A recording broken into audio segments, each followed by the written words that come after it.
Here's the best ways to find out what gear you need in 2025 and what's the best gear for you to invest in. Obviously we'll open up with the usual disclaimers, what everyone says. The best gear is the ones that you can afford. It's more about what you can do with the gear and less about the gear itself. It's how you're able to use the gear and editing afterwards that makes all the difference. Just better gear usually eases the process and makes it a little bit easier for you. Hi, my name's Riley and I run a company called Riley Marketing Media based here in Perth, Western Australia. What brand are you going to invest in? This is usually a big choice because it usually ends up being the camera brand that you shoot with for the rest of your career. So we obviously got the big three, Nikon, Canon and Sony. I shoot with Nikon myself, but I'm not going to say that they're the best. When I was first starting out, I started with Nikon and very quickly realised that it probably wasn't the best choice for me at the time. Here in Western Australia, Cash Converters is our local pawn store, and they had a lot of Canon gear and some Sony gear and very little in the way of Nikon gear. So it was hard to invest in second-hand camera lenses. I recommend doing some research in your area and find out what's most available for you, particularly if you have a small budget.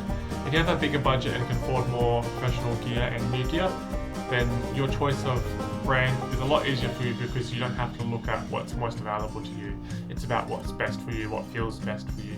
So I'd recommend going into a camera store and taking a feel of the cameras because they all have their different little quirks and different little ways of handling the camera. So take a feel and feel what best fits in your hand, in your grip, because sometimes when you have a bigger hand, smaller hands, the camera brands can actually feel different for you. When it comes to the camera specs, they all have their individual camera specs, so they're not that much different between the camera brands. It's really about the feel of it per se and the lenses that they offer with it. My recommendation though would definitely be to invest most of your budget into your lenses rather than your camera. Having high quality lenses is definitely a better option than having the best camera available to you. Right now I'm shooting this video on the Osmo Pocket 3 and you can see the high quality of that already, and that's a lot cheaper than the professional camera, so you don't need the latest and greatest to come out. So what to look for in a camera itself? Obviously the first thing to do is to decide what you're going to be shooting, whether it's video, photo or a hybrid of both. If you're looking for a video camera, then look for one that shoots in a high bit rate in camera if possible. Obviously it comes at a bigger expense, but otherwise look for a camera that has the raw capability on an external monitor and be able to shoot high bitrate on external monitors where possible. Having low light capabilities with video is still good. Look for ones that can shoot dual ISO. When it comes to hybrid photo and video, the best thing to look for is how quickly you can switch between photo and video. With my Nikon Z8, it's literally just a flick of a button and you're switch between photo and video, and it has separate settings for each one, which is perfect for what I do, particularly in event space, because action can happen quickly. You've got to be able to flick between to be able to get and capture those moments. When it comes to photo, look for high ISO capabilities of the cameras and also the sensor size. Having a smaller sensor size isn't necessarily a bad thing, but if you want to print big photos, like really big photos, you obviously want to get the sensor size as large as possible so you can print these photos out as big as possible. When it comes to things like sports and events, a lot of it's just going on social media, so the sensor size doesn't matter as much. In that case, it's the frames per second rate. Sports, you want a high frames per second, preferably 10 or above frames per second. Also look at the camera's capabilities to transfer photos from the camera onto your phone or laptop pretty quickly. Because particularly in sports and events, a lot of these clients want photos quickly and on the day at the event. So to be able to get the photos from your camera onto your laptop or phone straight away is pretty advantageous. Other than that, do your own research when it comes to the cameras, but we're now going to focus on the lenses. This is where I see the most important bit of cameras and investing in gear is the lenses. My first lens that I'd recommend for anyone to get is a 24-70. It doesn't have to be the 2.8 version of it, the f4 does just fine for me. Particularly when it comes to video, having that wide and zoom capability at f4 is perfect. When it comes to photos, sometimes you want the lower f-stops, particularly in the low light situations, but it's completely fine still to shoot at f4, I find most of the time.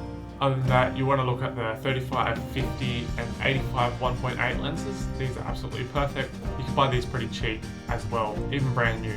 These lenses will help in low light situations with the f1.8, and having them primed can also elevate your skills by making you move to where the subject is rather than you just zooming in and out for where the subject is. It makes you think about your shots a lot more as well. The other lens I'd recommend is the 70-200, as that's got a good range of zoom. Sports and events is perfect to be a bit further back and be able to shoot the people tight in the frame still. It's absolutely perfect. So I'll just quickly run through what gear I have. I shoot on the Nikon Z8 and the Nikon Z6 Mark II. These are two cameras that are absolutely fantastic when it comes to photo. The Nikon Z8 in-camera capability for video is fantastic, one of the best in the industry. They also partnered up with Red recently, so I'm sure the video capabilities will get even better in that camera brand. The lenses that I have the 400 2.8. This is for sports, professional sports. You don't have to get that one when you're first starting out because it's an expensive lens. 70-200 2.8. I have a 24-70 f4, 85 1.8, a 35 1.8, and a 100-400, and a 12-24. 12-24 is fantastic for those wider shots, particularly if you're shooting landscapes and travel. 100-400 is good for sports videos because of the zoom capabilities. The 400 f2.8 is perfect for sports, particularly when it comes to low light, late night situations. 70-200 is good all-round lens. 85 I'd recommend for portraits and events because this is the perfect zoom length when it comes to events to be able to get a nice tight frame with the subject and still have that nice blurry background. 35 is a bit wider when it comes to events, but it's still perfectly great for that. The 24-70 is absolute perfect lens for events and situations like that when it comes to video capabilities. Other gear I would recommend is definitely investing in good audio capabilities.